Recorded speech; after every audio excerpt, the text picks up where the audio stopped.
Ai, ai. A série do Fallout já acabou de ser lançada pela Prime Video e ela tem uma temporada agora e ela é inspirada principalmente nos jogos de Fallout, uma série de jogos de Fallout. Pra quem não conhece, tá? Fallout já deve ter o que? 6 jogos? 6, 7... Por aí, por aí. A história principal, ela sempre se trata sobre um mundo que foi bombardeado, que sofreu uma guerra atômica e acabou não sobrevivendo muito bem. A série é muito boa, eu gostei. Quer dizer, não gostei tanto quanto eu achei que eu teria gostado. Mas a série é muito legal, a série é muito bacana, é muito divertida. Mas teve uma cena que pra mim é o ponto mais baixo de toda a temporada. A série, ela acompanha a história de 3 protagonistas, sendo um necrótico, um sobrevivente do ataque nuclear, uma mulher que viveu a vida toda dentro de um refúgio anti-radiação e um soldado que ele faz parte de uma espécie de elite de operações especiais desse mundo. E, enfim, é uma série que eu realmente recomendo pra todo mundo. Quem gostou de Oppenheimer, talvez goste dessa série, se bem que são coisas... A única conexão que elas têm realmente se tratam sobre... que tem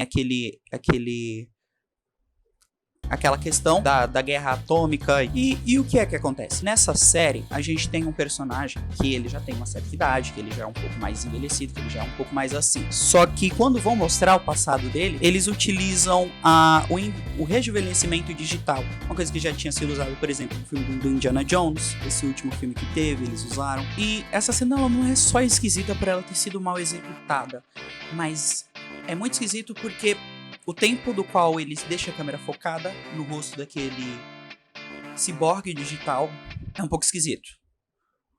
É um pouco bizarro.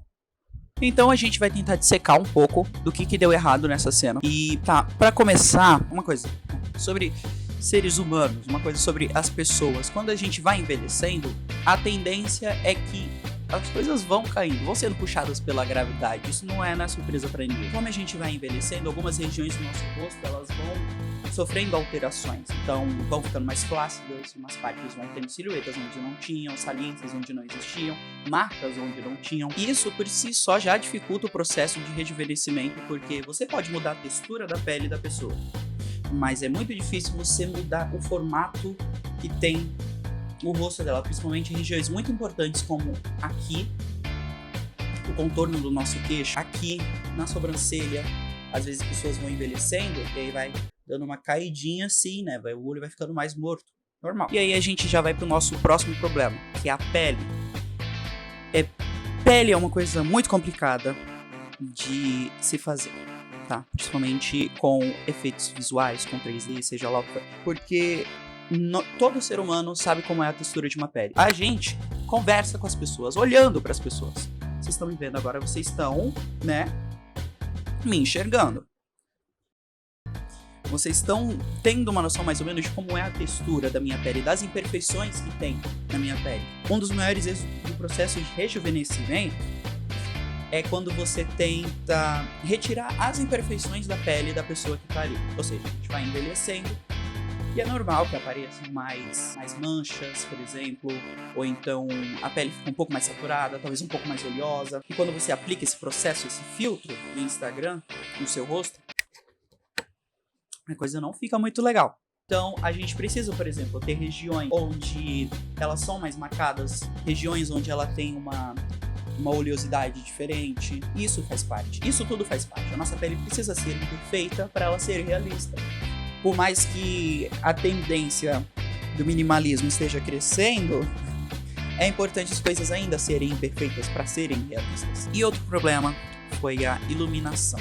E eu acho que a iluminação, ela começa a interferir nesses 2 outros tópicos que a gente apresentou até agora. Porque quando você coloca uma iluminação que achata o rosto, a textura da pele da pessoa, ou quando ela salienta demais as texturas da pele da pessoa, a gente começa a ter problemas. Eu vou tentar explicar mais ou menos a diferença entre esses dois. Se eu tô tentando fazer um processo de rejuvenescimento em um ser humano, eu tenho uma gravação dele, e, por exemplo, eu tenho uma luz que ela vem mais de cima aqui, ela vai pegar regiões assim. Por exemplo, ó, aqui, ela vai pegar aqui, ela vai pegar muitas das partes das quais eu vou ter que remover depois digitalmente. Quando a gente tem um modelo 3D que tem uma boa textura, que a pele realmente parece uma pele de um ser humano, e ele é modelado corretamente, e a gente coloca uma luz no rosto dele que achata, que não faz sombra nenhuma, acaba que não dá certo. Então, nesse outro caso, no caso do boneco 3D, até faria muito sentido a gente colocar a luz, a iluminação dele vindo dessa direção. Porque aí vai ressaltar todas as imperfeições da pele dele que vão fazer ele ser mais realista. Agora, não foi só isso.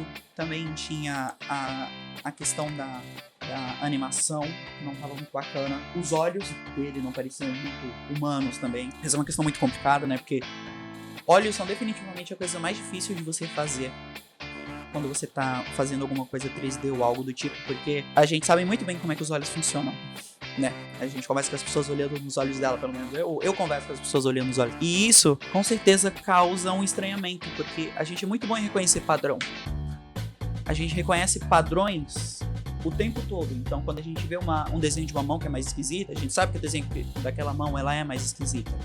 Porque a gente sabe como é uma mão. Quando a gente vê um rosto, um bonecão 3D, a gente sabe que é um bonecão 3D. Que a gente consegue reconhecer as coisas que não são reais. O jeito como ele se move, como o cabelo dele se mexe, a textura da pele dele que tá achatada.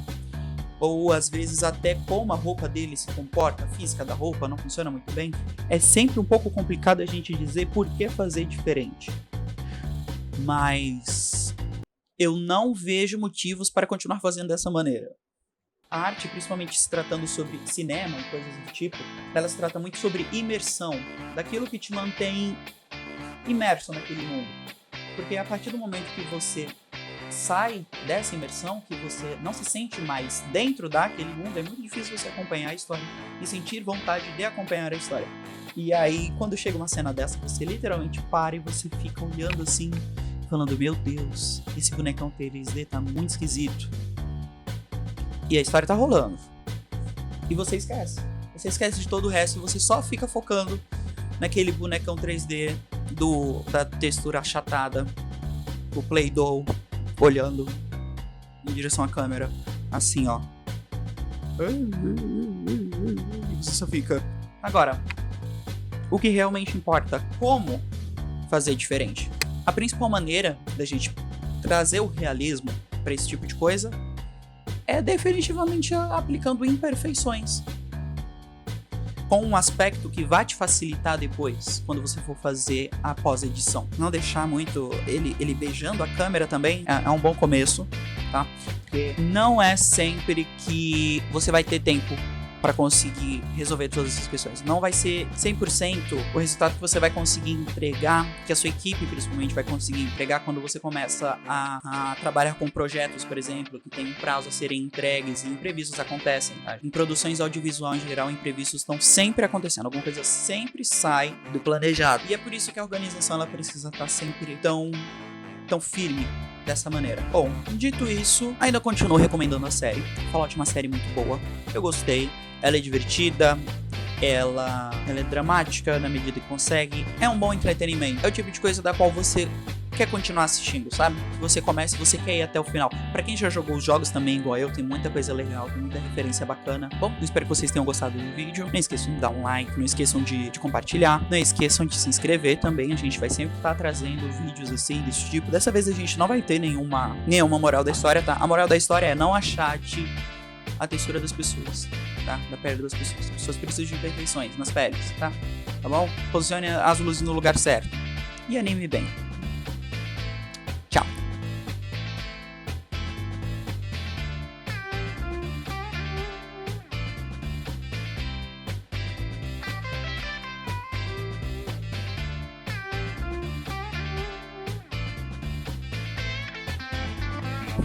Eu fiquei muito engraçado com essa carinha.